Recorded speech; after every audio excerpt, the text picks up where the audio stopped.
Welcome to the Hopecast, a podcast from the Library of Hope.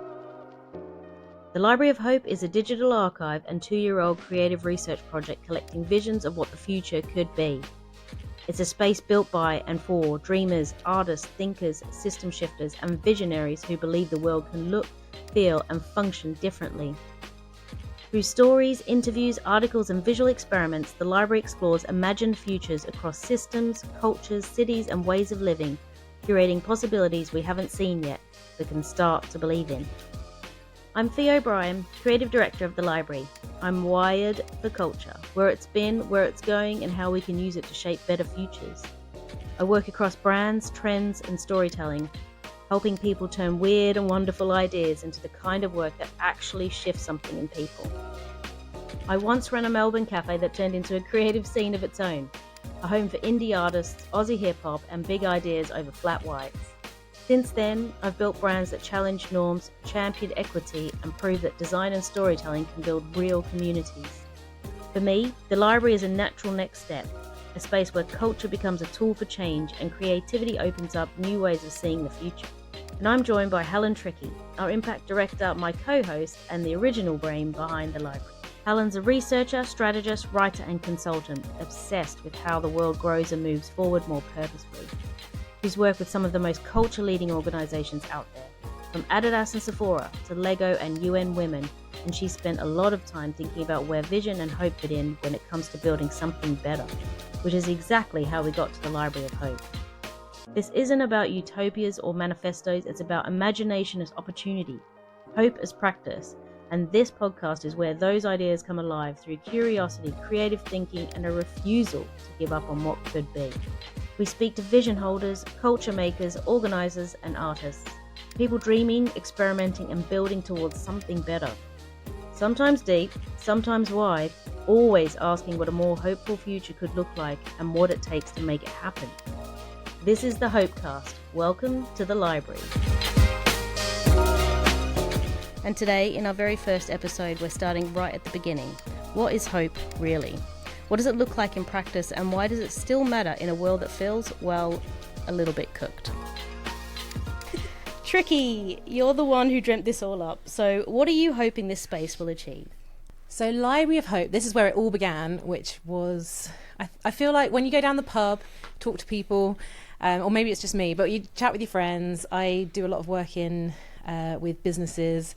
We talk about these big concepts like belonging or community, or if you're in sustainability, like regeneration. And I was having these conversations with people and realised there's like often nothing behind their eyes. With all due respect to all the people I work with and talk with.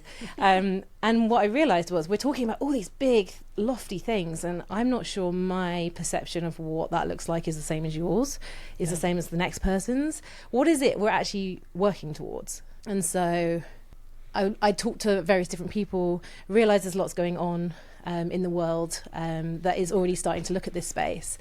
But what I started to see as well was you've got these pockets of hope and pockets of vision, but still a lot of people making decisions based in fear. And I think that's not where we want to be as a society. And also no one really, it's hard to have a vision of what the future looks like. It's hard to find hope if you're dealing with the chaos, if you're dealing with today and all the kind of difficult things going on. And so the combination of those things ended up actually talking with friends, ending up meeting Priya, who I'll introduce you to in a second, and some other amazing creative people, and actually looking at who's doing this already. Like, this can't be a new thing. Who is actually looking at the future? Who has a vision of the future?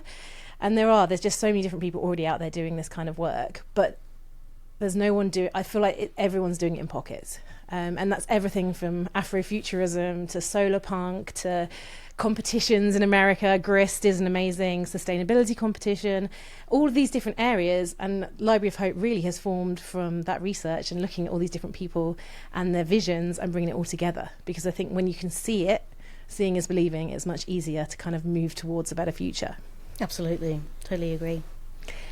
So, yeah. It's been a journey. I've been looking at what does hope mean, and lots of people have started kind of coming in for the journey, including you guys.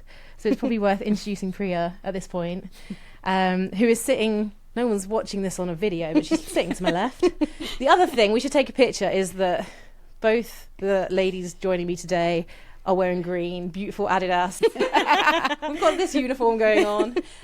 We'll put a picture up. Not officially sponsored by Adidas. We'll be calling you.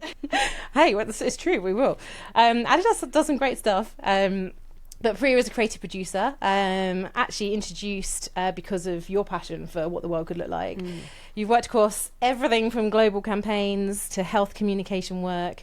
And there's always, I think, a strong sense of purpose behind everything that you do. And I love talking to you because you have so much expertise and different experiences, and you push me as well, which I'm really grateful for. You're the co-founder of NYM Magazine, a digital platform exploring culture, politics and creativity, specifically through the lens of disabled communities and allies, and it would be great to understand a bit more about that. But yeah, we're going to welcome Priya here today because you were part of the very first discovery and conversations around Library of Hope, and I think it's fun to talk about. It was amazing. It was amazing. God, what was it? Well over a year ago now. But it was just a really exciting thing to sort of meet you and start having these conversations about what this could be, and start having these positive conversations amidst all of this sort of what feels like the world is on fire, right? And it's so easy to hold on to the negativity. It's so easy to kind of fall into the traps of we shouldn't, knuckle down, just button down the hatches and batten down the hatches and all the rest of it. And it's hard to keep going. It's hard to keep going in that way when you have to earn a living, when you have to run a house, when you have to raise children, when you're responsible for the next generation. You can't just stay in that negative space. You have to find something which not just inspires you, but something that's tangible for you to be able to move forward with, so you know that you are creating a kind of a destination for the next generation. Yes. Yeah, I think that's so important. I think that's the thing with hope, isn't it? Like, it's not always the hope of what we can achieve for ourselves, but then how to do that for the next generations, and to have that kind of selflessness also as part of that message of hope as well.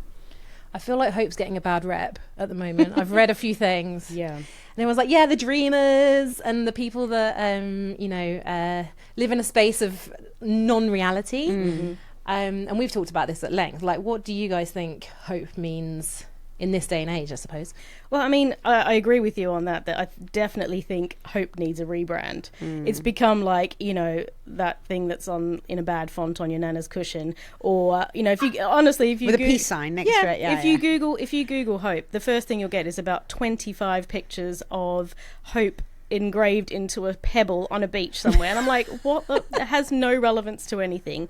But really, I feel like it's such a, it should feel really tangible for us all, and it's empowering in its own way if you have this belief in hope, and it's activism basically. So I feel like it's a really 100%. powerful tool for us all to have, and it doesn't have to be this massive picture. It can start from a really small ripple, that we can have this small level of hope that we can then build outwards into communities. And because we were talking about this earlier, weren't we? Right? Yeah. Hope can just seem so overwhelming. It seems like this massive thing that we have to have kind of like all of our shit together and all of our thoughts aligned and know what we want and have purpose. And that's really hard for everyone to have in this day and age, because we are not in control of everything all the time. Stuff is happening to us, stuff is happening in our society, stuff is happening in our economy. So a lot of the times we kind of feel like we're in the sort of the goalpost, having like 100 balls kicked at us. So sometimes having this big overwhelming destination of what hope is just isn't something we can wrap our heads around. So where do we start on a more kind of sort of micro level, on a more manageable, smaller level, and sort of build up for that? And that, for me, I think it's a state of mind, isn't it? That's what hope is. Because hope usually for a lot of people is this idea that something will happen, right? And that's quite passive, that something will happen, right? And so I think I'm going to read this because I actually did have this note of it, but like for me personally, it's sort of, and hope always has been this for me, it's the power of discovery and of being able to create your own narrative. And this comes from my own personal experience of being South Asian woman born and raised in South London who got diagnosed with a degenerative hearing condition, which means I was going to experience and continue to experience deafness for the rest of my life. And there was no social media at that time, so there was no tribe I could find. There was nothing. I had to basically just figure out who I was going to be step by step. And so for me, that kind of the creating your own narrative to me is where hope lies, because that's the thing that constantly drives you, but it's flexible because it gives you room to maneuver every sort of stage of your life. So for me, it's sort of it's not just sort of what our future of reality is today and how we see reality unfolding if it were equitable, but if we could create a future based purely on our vision for self and all the world, sort of defying our imagination, so allowing ourselves the freedom to break away from societal convention. So I find a lot of the time when we think about hope, it's okay, I'm going to base it on what my situation is today, and what could that translate to tomorrow, when actually you're still putting guardrails up around that. So let's just take those away. What would you like for yourself? Yeah. And how do you go about taking the first step towards that? And I think a lot of bravery is involved in that, a lot of sort of a bit of a gung-ho, let's see, and it's okay to try and fail. And I think that's the big crux of hope, is that to have the power to kind of the fortitude to do it, you also have to accept that you might just fall flat on your face, but that's all right. That's absolutely Well, we right. were talking, I mean, British football fans, there is hope. There is hope there. It's in all of us, like, and it's not just you find it everywhere. Like, I look around and there's a lot of people struggling at the moment, and there's grit and determination and all of these things, but it must come from hope. Why you bother getting out of bed in the morning? Like, there's got to be something in the human spirit that says, okay, it's going to get better. And so like that's something that I think many of us have in common. I think, to your point about what you want, that's hard for people to identify. And that's where having a vision of what the future could look like and working backwards can be really powerful. And Library of Hope has really kind of brought that to the fore, right? Like, we've seen lots of people have these visions for a future, but I don't think it's in all of us that easily. Like, I wasn't brought up being like, you could dream and be anything you want to be. And I think kids now, it's easier, although actually there's a lot of factors that feel limiting. Well, they feel like they're up against a little bit more. Yeah, exactly. That's the problem. They've got a lot of information. Yeah, they've got sometimes too much information. Too much information. Overwhelming. Yeah, oversaturated. Like, where do I see the wood from the trees, sort of thing. Yeah, but it's a bit like like me. Library of Hope is, and we'll talk about this and around this constantly. Library of Hope is a community space that's been created because, for me, radical community is what is missing today. Everything, the way I was raised is not the way my children are being raised. I come from a big sort of South Asian family. We are getting smaller and smaller. We were all in and out of each other's houses. That doesn't happen now today. I have a bunch of my family who are never going to have children. They don't want children. So I'm suddenly now raising my children in a way that I didn't envision I'd raise them to be. And they don't know this. They're perfectly happy, but they're growing up in a way where that wasn't my hope for them, right? Because I wanted them to experience all these sort of different things. And I think it's so hard. The difference between like the 90s, 80s, 90s, granted I was a kid, right? So, and I'm an adult now, but the difference was there was just so much more community, and you could really feel the ground beneath your feet, and you could ask for help, and you weren't responsible for everything by yourself all the time. You didn't have to be this brilliant all-rounder, which we're just not built to be. And I think that's what Library of Hope is for me. It's a place where if someone is feeling a bit lost, they can come and not only see so many other different types of versions of hope, but that there are different things that they could lean into in the same space that they never there's different options, different options, different ways of thinking, that, because hope is for your own personal culture. That's different, no matter, that's down to your intersectionality, that's down to where you've grown up, right? And how you've grown up and what you want for yourself and what your personal culture is and all the rest of it. How is person A going to know that about person B if they can't go somewhere and be exposed to it and see it? And that's where, as well, we were talking about when you feel the most hopeless, which Fee and I have gone backwards and forwards about often. But for me, it is the minute I feel disconnected, and disconnected from people. Like it's in the dark hours of 2:00 in the morning when my neighbour is playing weirdly E17. Everybody in the house is up 2 a.m. in the morning. That feels hopeless. Yeah. Although actually, Oh no, come on. There's a bit of hope in there. You found hope. You got involved. He's like a 50-year-old guy. Just it was niche. But yeah, to that point, like it's when you feel like there's just nothing you can do and nothing left. Like it's always been when I felt most removed from other people.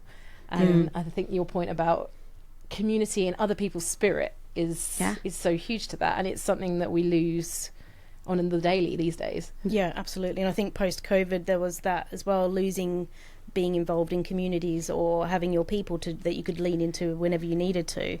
I mean, my background's very different to yours, Priya, but then I had a really small family and had to always build my communities. And I think that's something that's sort of been intrinsic within me, just to constantly build communities. And they can be small things of just a group of people coming over for a supper club or whatever to talk about the world, or it can be wanting to build massive communities that can make real change in the world. And I think it's such an important part of hope. Like it's hope, like the vision for what you have that you're hopeful for, it really has to come from a collective. Yeah. And I think like with Library of Hope, like having like a directory there of people you can find that are into the things that you're into, like-minded people that are excited about something or hopeful about something, is so insanely powerful to just to be able to find those people, because you don't have to, like you say, do it all on your own, because that feels too overwhelming for anybody, you know, regardless of who you are, really, you know. Because we're tribal, aren't we? That's our nature. Where we find we've always been in tribes, and then the world got bigger, and now we go out and we find our tribe, right? Yeah. And so that's what hopefully the Library of Hope will be, is this place where you come to and you find your tribe within that. Like any other creative process, every bad idea leads to a good idea. You know, I'm a big believer in you're not just saying something stupid. You could say something that isn't quite right, isn't quite on the money, but then it will spring something in someone else's head that will come up with something beautiful and genius. It's just about keeping that conversation open and wanting to participate into it. Well, it's exploration, right? Yeah. Innovation. That's where innovation, where it comes 100%. from. Yeah. What you said something earlier about kind of have this general vision of where you want to go. You have this instinct that it was going to be fine, and I don't have that. I suppose I do. I'm an optimist, but I don't have like a tangible thing all the time that I'm like, this is what it's going to look like. And I think that's different brains and how we... So would you say you're someone who doesn't necessarily have a plan, but you know that you're going to be okay? Yeah, there's an optimism, which for sure comes from an element of privilege and all sorts of different pieces to that puzzle. And I'm sure it's my Myers-Briggs or whatever. But like, I know it's going to be... I'll work it out. I'll figure it out. But I think some people have a very clear understanding of where they want to get to. Like, is that either of you two, or are you more in the kind of I feel good? I feel it's going to be all right. I'll let you take this one first. Yeah, I feel like I do. Like this is what we were touching on before. Is that I just feel like it's always going to be okay, and that can come from complete naivety. And like I was saying, with my hopefulness, and I almost don't consider myself an optimist. It's weird, because I do look at everything and I'm a real sort of empath, I suppose. I take so much on from every other person. I take on every emotion from everyone around me. If I'm in a room and people are in a bad mood, I'm in a bad mood. I don't try and lift the room. No, I'll just stay in a bad mood with everyone else. But with that, I just have this sort of like, I don't know, this clear vision of the world being okay. And I feel like there's enough really bloody good people in the world that will come together and fight for what's right, and they will work against the negatives and put the things in place. There's so many clever, amazing, visionary people working in different fields, and I have complete faith in people, and I have really complete faith in the next generation to come as well. And I think I'm just so proud of the next generation and how they think and what they sort of fight against. So for me, it's with them, you know, so I have faith that it's all going to be okay. I want to be part of the process, obviously. Don't leave me behind in the big bad world. Take me with you. But I have faith. And that doesn't come from a place of spiritualism. It just comes from within somehow, that I have faith in humanity fighting for its rights, basically. Yeah. You see, my thing was, I'm a little like you, Trixie, in the sense of I'm very optimistic, and I have ideas. My thing is that I just want to be happy, and that is an ongoing thing. And oh God, what is happiness? That's for another podcast, right? That's episode 2. Yeah. But the thing for me is I don't take it for granted, especially not as a South Asian disabled woman. Those doors are just not accessible for me. I have to make them accessible.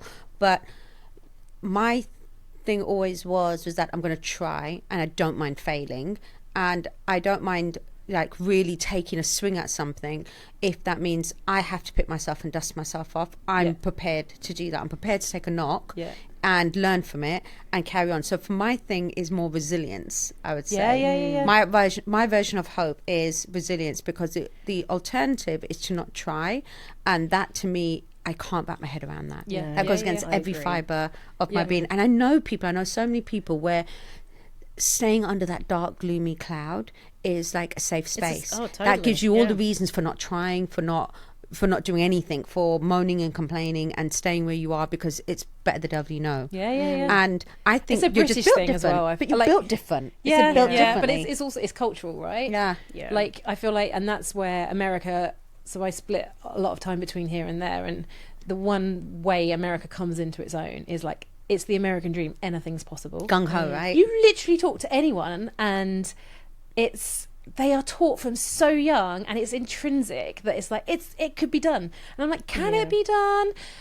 And it's like, is it possible? And I'm in it, like I'm in it with them. I'm like, yeah, it can be done. How do we do it? Like, what do we do to make it happen? And that I've learned a lot from that, because I think it's really special, and that's where I think a lot of innovation comes from again, and potential and hope.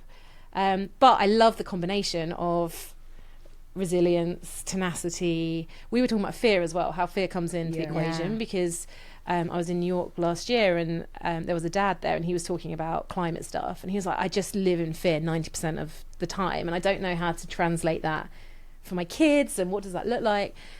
And fear is something I don't think you can live off of, like for a long period of time. You can use it. I talk a lot with a colleague, Bobby Jones, shout out, he's genius, but about how do you create action. And actually hope is something you're running towards. It's a sustainable emotion that you can keep moving forward with, even on the tough days. Fear, if you live in a situation of fear the whole time, how do you operate from a place of strength? Like I think fear is a really positive thing to get things moving, but I don't know, I think it's all of the things, right? You have to bring it all in. It can't be optimistic hope forever. No, that's it. But you have to have some sort of guardrails to make it sort of realistic. And I think something that we're all facing in various different forms is anxiety. And so, we were talking about a bit earlier about how if we can face our anxiety, which is called life enhancing anxiety, and it's to help avoid life destroying anxiety. So basically enables us to live with and make the best of our existence and our capacity to grow. So it's about being able to sort of see the thing that is overwhelming to us, or see the thing that's challenging for us, and be prepared to try to take the steps to tackle it and manage it, so it becomes something that powers us rather than cripples us. And so I think fear and anxiety are two different things, and I think as a parent, you just naturally have fear. You just go into this state as this like mode of operation of fear. Like, I can't speak on the viewpoint of a dad, and I can only speak of the viewpoint of a person who has grown a baby and birthed a baby, right? But the second that child comes out, it's guilt and fear, because I can't now just naturally protect. And that's a hormonal thing, right? Your brain knows that they're going to go out into the world and they'll be okay because you were okay. And they're going to feel pain, and you felt pain, and it's going to be okay as long as you can just offer love and support. But the fear is a very real thing. And I think as a parent, it's the difference between rational fear and irrational fear. A lot of it's irrational because that's just naturally sort of how it is. But what's fear and what's anxiety? I think. And then how can we allow our anxiety to fuel us in a positive way rather than stop us and sort of like kneecap us? So we just stay stuck is the problem, especially when it feels like everything we're afraid of, that message is so clear. isn't it? It's such a clear message, like, don't do this, don't take this risk, conserve yourself this way and be like this. It's negativity. It's such a good brand. Oh yeah, It's such a good brand. That's a biology thing. Yeah. Like I was doing a bit of research on like, why the hell do we not all wake up every morning with a vision for the future? I feel like some people do. But it's like, who are those people and why the hell do they do that? They're not hungover. They're not hungover. Clearly not hungover. I don't know. I've had some good ideas. It's like Fee's just still drunk from the night before. But like, it's our DNA has not caught up with our brains, and our situation. Sorry, not even our brains. Our DNA has not caught up with the situation we find ourselves in. Like we, all three of us, walked to where we are now. We're not going to get attacked by a lion anytime soon, but there's a inbuilt.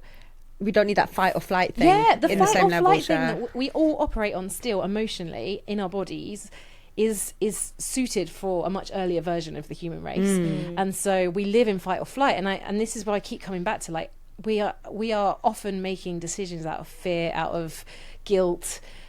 If you make decisions out of negative emotions, I just question how good those decisions are going to be. Like, they're part of it for sure, but this is why I think we need to start counterbalancing with, like, this is the opportunity, this is the potential, this is where I want to get to, Totally. and then how am I going to get there? And that's another part of it, is hope has got to be combined with action. Like, Yep. Yes. and this is like, you wrote this amazing piece on hope. Well, for me, hope doesn't have to be pretty. It doesn't have to be this big utopian view of what the world could look like. It's about action and just making things happen and positive change happen. And I feel like, for me, I do it in a really I don't do it in a really highly intellectual way, or in a way that's, I don't have these great ideas of how the world can be in a solar punk way, or in a whatever way. For me, it's still kind of 90s DIY. I still feel that sort of punk energy with hope, and I feel like it's such an important way of making Tricky's laughing. No, I love it. That combined with E17, I feel like we're really Just thinking of a neighbour blaring a boombox. You'll see the photo shoot later with the hats, with the beanies on top. But so I just think it is part of that. It's just get dirty with it, get gritty with it. It just needs to kind of needs to happen, and however that looks for you, just make it just make it work for you in whatever sort of style you want it to. It doesn't have to be highly intellectual. That can be really intimidating to people, to think that you have to have these big magic visionary ideas that can change the world. But you see, this is the thing about Library of Hope. Say if you are then someone who's listening to this and they're like, but I don't have that. I'm not creative, whatever that is. I'm using like inverted commas quotes here, right? Because everyone is creative. It's just, I think creativity gets a bit of a bad rep, and if like you Google what that word means, someone will read it and go, I don't identify that way. But I think the thing about Library of Hope, which I really like, is that you can come to it just not knowing. I don't know, and I just want to see what's out there. What does hope mean for someone who lives in the Philippines? What does hope mean for someone who lives in like the depths of Colombia? Like, what does hope mean for them? Is hope something really tangible? Is it that they're working on an eco project and their hope is for this project to come to realization, or is it something a bit more mystical, or is it something a bit more of from a social side? And I think that's why we like about the Library of Hope, is that it gives people the opportunity to relax their brain, relax their energy, and just come and be educated, inspired, wowed.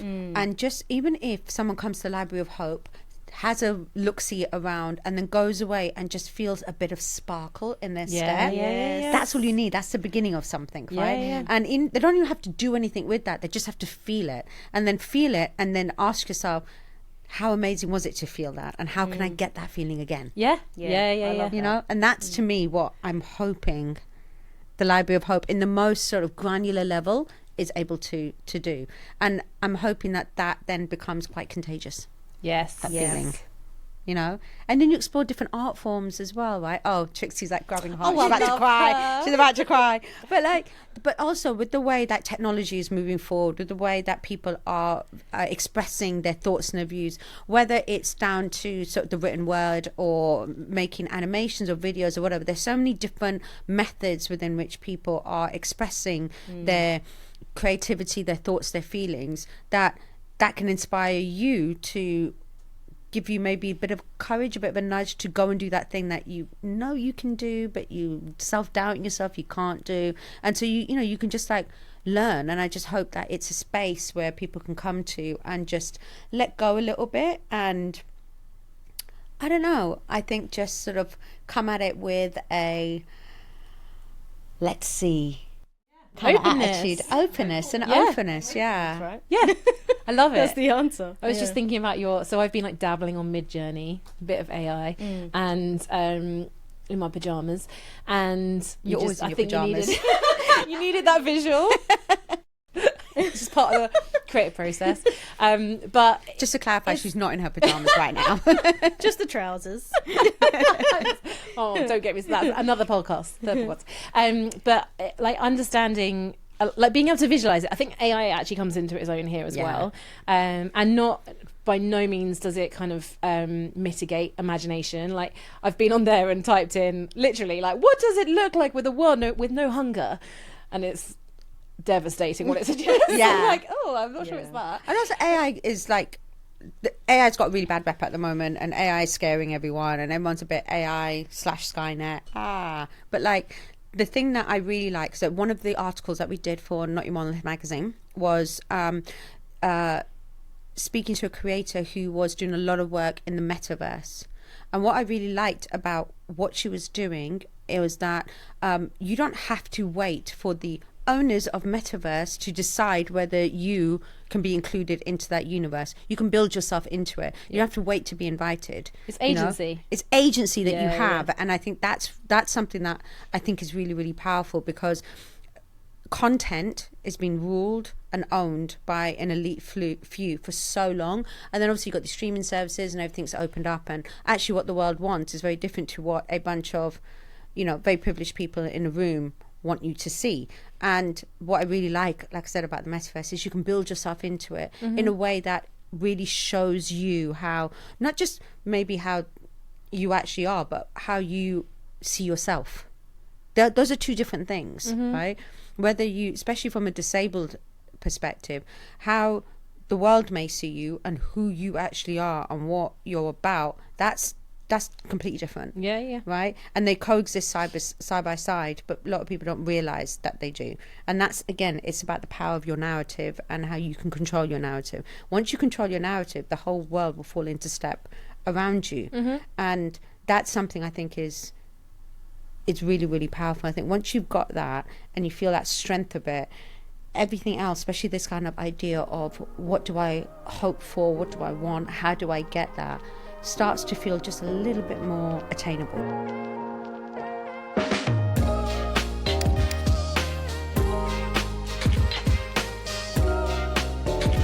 So there's obviously a lot of people in pockets all over again who are visioning what the future looks like.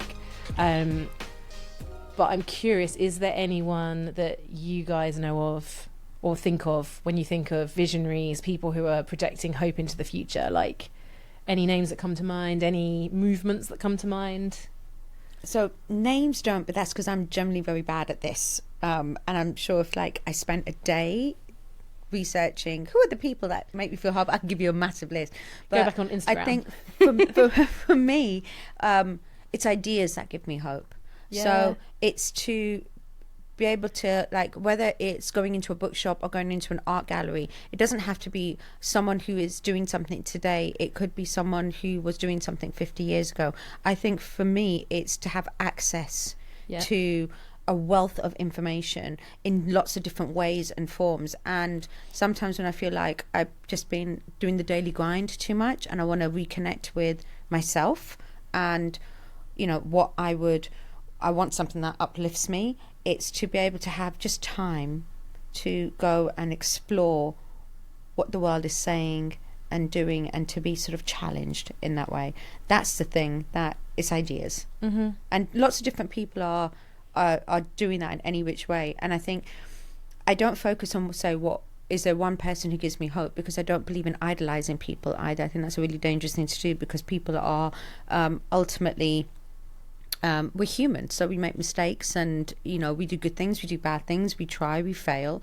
So it's not necessarily what any one person is saying or doing. It's, I think, the collective, and just trying to see all the different points of view and to have that like sensible discourse. That's what I want. I don't want one opinion. Yeah. Even if it matches my own, that doesn't help me in any way. Yeah. I want to be exposed to lots, because I want to grow. Because that's another version of hope for me, is growth. Yeah. Right? If I'm not growing, where am I going? And I've got nothing to say to anyone then. Yeah, I agree. Like, the total sort of evolution of things is such a massive part of it, isn't it?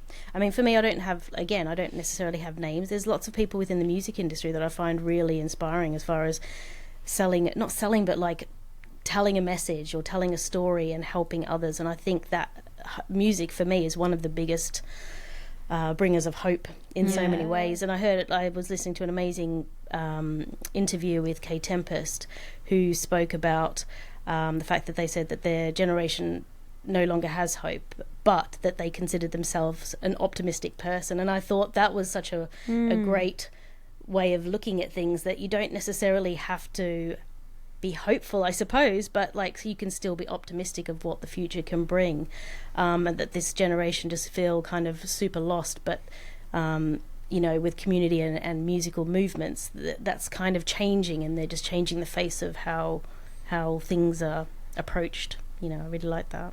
I do wish, though, that the youth of today were able to go out and rave like we were, right? Because that is that. I mean, without phones, God, you'd fall in love with strangers on a Friday night, and you would meet people who would just fill you with so much joy, and you would, hug strangers, and you would have the best time dancing with someone you don't know, and it just instilled your faith in humanity and how gorgeous and lovely we all are when we come together. It doesn't matter where we've come from and who we are. We're all the same. We're all the same, and we all just vibe off each other, and it just leaves you really buzzing for the rest of the weekend. That's something I feel genuinely sad that they don't have it as, and you could turn up however you wanted, and no one took a single picture all night. Yeah. You got to just be present. Is all I've got to say. Just to be present. And I think presence is really, really important in terms of being present and having your feet on the ground, and being able to really sort of see what's around you, and then feel all those feelings. It then unlocks something in you. And I think if everything is, even down to dating, if everything has to be done through an app, everything's done via phone, or everything's controlled, when it's really controlled, and so many control measures are put around you, how do you expand freedom? In that? It's freedom. Right? How do you move in that? You don't. Yeah, you're right. You're like a little butterfly in a cage, just banging on the walls. Exactly. And this is to your point about there's themes that come out from the research that we've been doing. There's themes that come out around it's belonging. People want to belong. People don't want to feel fearful all the time, and that applies to everyone. Yeah, that's not there's different movements happening in the world at the moment, and I think it's a response to feeling neglected, feeling fearful, feeling under represented, or whatever it is, and it's all sorts of different people, and because we're all human, we're all feeling these things that feel kind of against us. And so again, how do you lift everybody into a space of hope? Because when you're working from hope, it just feels the potential feels so much more. And this is, and I love the idea, it's the connections of community. It's the Friday night out listening to E17. It's fun. It's a bit of healing, when you're just sort of okay, well, I've had a bit of a week, and the day's been bleh, and then you're out on a Friday night, and you will be raving, and it'll be amazing, and you'll meet a stranger, and that stranger will give you a big hug, the hug you never knew you needed. That stranger will be I think you're amazing, I think you're amazing. You never see them again, but it's healing, and it gives you just that lift up that you didn't realize you needed, but you did need. And then you don't feel like you had to go and seek that out from someone who's actually in your life, Yeah. And I think there's that beauty and that magic, and you walk away and you just feel so connected with the world. And it was only a moment in time, but again, like I always say, it comes back to this sense of community where you just know someone out there has got you, which gives you the space to like be however you need to be a hot mess. It doesn't matter. Someone's got you, and then you can get that over and done with, and you can take some of the power of that hot messness and channel it into something that makes you feel uniquely you. Yeah. And unapologetic for being uniquely you, you know. But where do we constantly get that strength from if we're siloed all the time? Bring back raving.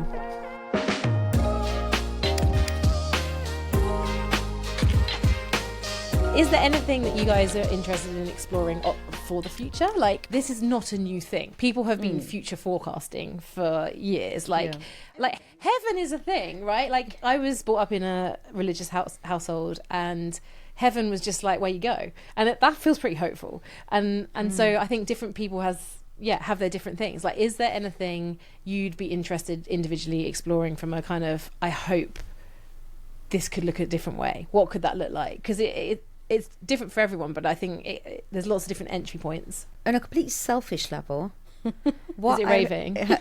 All the raving. What I've noticed, like, okay, when my mum was my age, she lived a very different life to me. And God bless her, lovely woman, she's one of my best mates, she's awesome. But I'm a more youthful 44-year-old than say she was, right? Yeah. So, and when I see some of like my friends and my relatives who are in their 50s, what they look like, how they are in 50, was nothing like what you envision 50 years old to be. So a lot of it is what is the life going to be like when I'm 50, when I'm 60? Because I've got nothing to base that off of anymore. It's for mine to make. There's no role modeling, because it's that generation and that generational thinking has phased out. When I even look at, my grandmother was a grandmother by the time she was my age, right? Asians, we start young. But the thing is, there is no kind of there's no prototype. There's no kind of prototype. Where's the prototype? There's nothing. When I look at my future, there's nothing for me to hook it off of. It's mine for the making. We're like a pilot project. Yeah, it's mine for it's completely mine for the making. How I want to look at, you know, when people say, "Oh my God, you don't look your age," that's nothing to do with like how I actually look. It's to do with spirit, I think. I think all of us are much more. For lack of a better word, youthful, not because we're attaining youth or trying to be young, but because we've still got so much more to do, and we've got so many ideas, and we've got so much we want to explore, and the doing keeps you fired up. And because I don't have any idea or someone I can go, that's who I'm going to be like, it's mine for the making. I love that. And that fills me with excitement. And the biggest thing I would wish for my children is, yes, happiness and to be kind and caring, all the hallmark stuff that we want for our children. But actually, I want them to stay perpetually curious. So for me, right now in my life, curiosity is hope, because I can keep going. And who's going to put that end for me? No one. Who knows what's going to happen in life, but that's something I will put on myself, and I want my kids to constantly be that way, because I think curiosity also makes you humble. And it also makes you listen. And as a deaf person, I can tell you right now how many people don't listen. And if you just listened, you'd be amazed at what you can find out.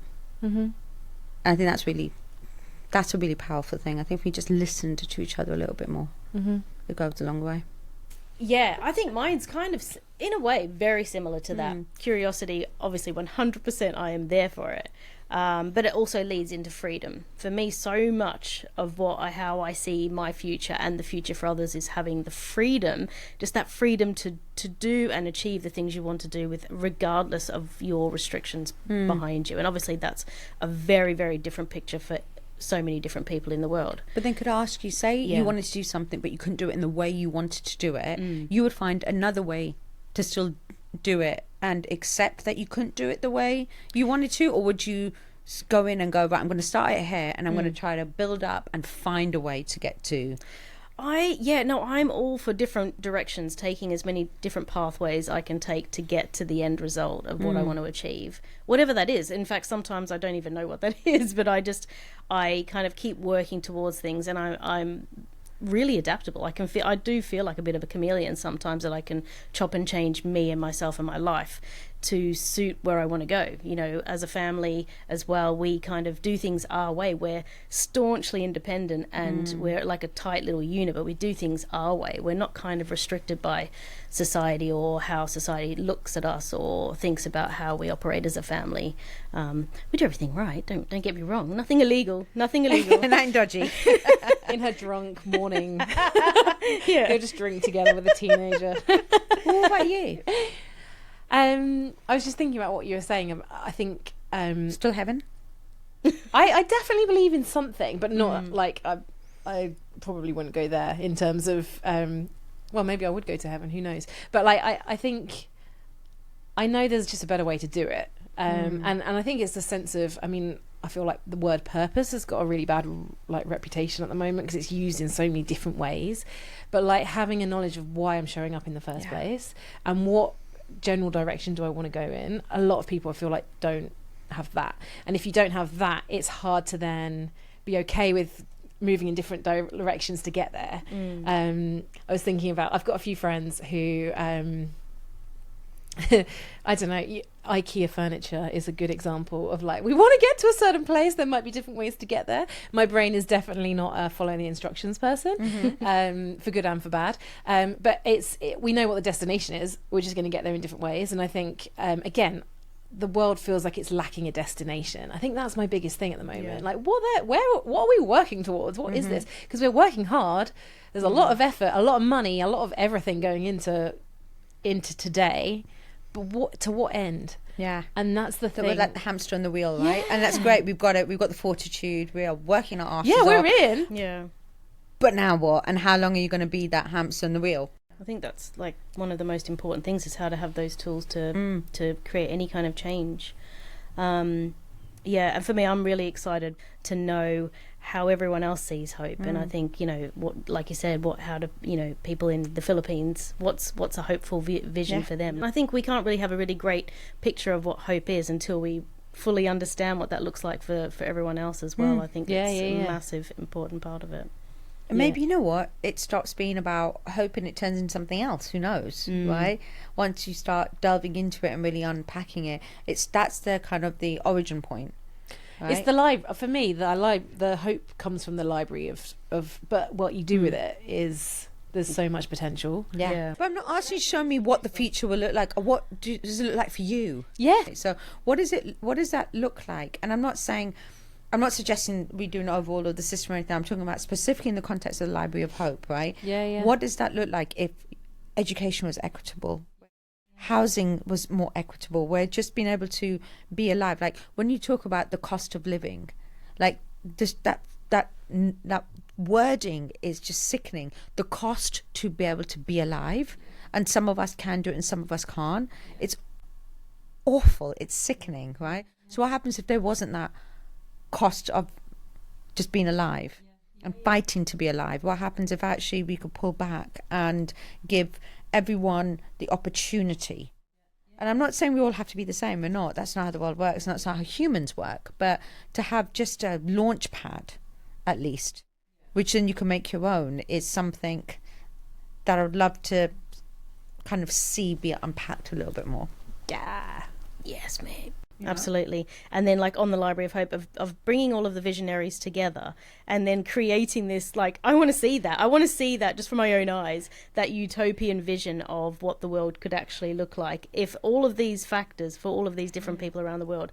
I mean, it blows my mind, but then having creatives to actually then build that vision into like a physical, or not physical, or maybe with VR headsets, like to be able to delve into that world, because it might not be in our lifetime that we ever get to see part of this. But I don't care. I'm still so excited by that. I want to see that even for a moment.